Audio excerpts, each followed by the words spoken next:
Shalom Bapak Ibu, apa kabar hari ini? Walaupun sekarang kita melewati masa-masa yang sulit dan tidak mudah, harus menghadapi pergumulan berat, saya berharap kita semua tetap bersuka cita, bersyukur dan berbahagia di dalam Tuhan Yesus. Amin. Oleh sebab itu, pandanglah Yesus, andalkanlah Tuhan Yesus, maka Dia akan memberkati kehidupan kita hari ini. Amin. Minggu yang lalu kita bahas anugerah yang menyadarkan dosa. Jika kita betul-betul berjumpa dengan Kristus Yesus, kita akan menyadari betapa besarnya dosa kita. Kuasa salib Yesus menyadarkan dosa-dosa kita. Itulah anugerah Tuhan yang luar biasa. Karena dengan kesadaran dosa kita itu, kita dapat bertobat di hadapannya. Dan jika kita benar-benar menyadarkan dosa kita, maka kita tidak akan membicarakan orang lain, tidak menyalahkan orang lain, tidak menghakimi, tidak menilai orang lain juga. Hari ini Bapak Ibu, kita bersama-sama akan merenungkan berkat Tuhan yang luar biasa yang akan dinikmati oleh orang-orang yang menyadarkan dosanya melalui kuasa salib Yesus. Bapak Ibu, saya mau bertanya kepada kita semua, berkat apa yang Anda terima karena Anda percaya kepada Yesus? Atau setelah Anda percaya kepada Tuhan Yesus, berkat apa yang Anda alami? Mungkin kita boleh katakan, kesembuhan penyakit, kesuksesan bisnis kita, anak-anak kita bisa masuk sekolah bagus, mendapatkan tempat kerja yang bagus, bisa beli mobil bagus, rumah besar. Memang hal-hal seperti itu juga bisa kita katakan berkat Tuhan. Betul. Namun Bapak Ibu, berkat-berkat semacam ini tidak bisa dibandingkan dengan berkat pengampunan dosa kita. Semua dosa kita telah diampuni oleh anugerahnya. Coba bayangkan sejenak Bapak Ibu, suatu kala kita semua pasti akan berdiri di takhta Allah di sorga. Pada waktu itu, apa yang paling kita syukuri kepadanya? Apakah kita paling bersyukur karena kita hidup sehat dan kuat di dunia ini tanpa sakit-sakitan? Atau kita bersyukur karena bisnis kita lancar dan sukses? Keberhasilan anak-anak kita kah? Mobil yang bagus kah? Rumah yang besar kah? Bukan. Kita semua pasti akan mensyukuri karena Tuhan Yesus sudah mengampuni dosa-dosa kita. Pelanggaran kita sudah diampuni, dihapus oleh darahnya. Amin. Karena seandainya kita belum mengalami berkat pengampunan dosa itu, kita tidak bisa masuk surga. Oleh sebab itu, Mazmur 32 ayat 1 berkata, berbahagialah orang yang diampuni pelanggarannya, yang dosanya ditutupi. Amin. Bapak Ibu, tidak sedikit orang Kristen mencoba mengukur, menilai kasih Yesus pada saat tertentu.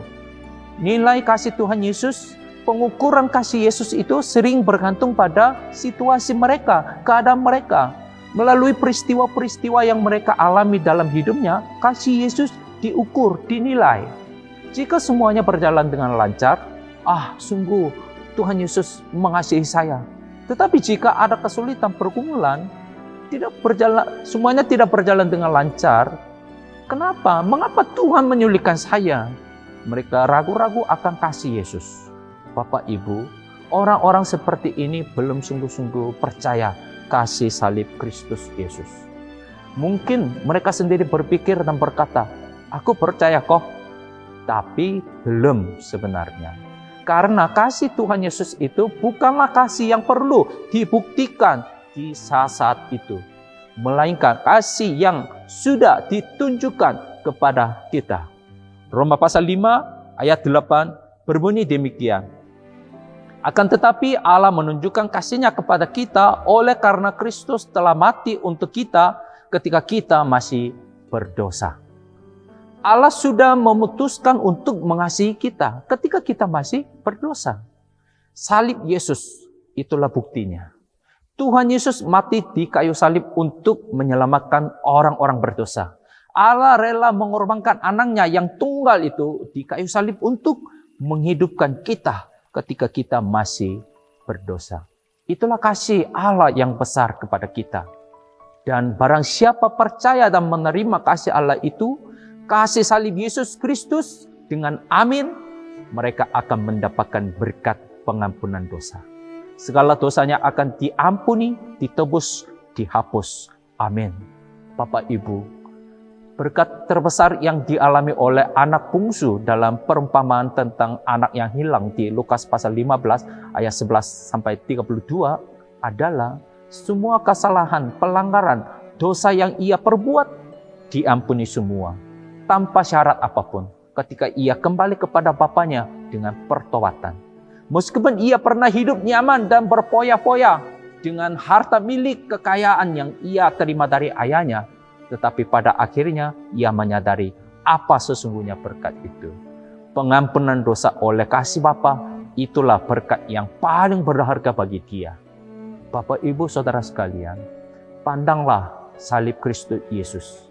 Andalkanlah Tuhan Yesus selalu. Jika kita hanya memperhatikan dan berfokus pada keadaan kita saat ini atau situasi di sekitar kita, kita tidak bisa selalu bersuka cita, bahkan bersyukur dalam segala hal. Tetapi jika mata kita selalu tertuju hanya kepada Tuhan Yesus, salib Kristus Yesus, kita akan tetap bersuka cita bagaimanapun situasi kita saat ini. Dan dalam keadaan apapun kita tetap bersyukur kepadanya. Karena kita semakin yakin bahwa berkat yang paling besar adalah berkat pengampunan. Semua pelanggaran kita sudah diampuni. Amin. Tuhan Yesus memberkati kita semua. Shalom.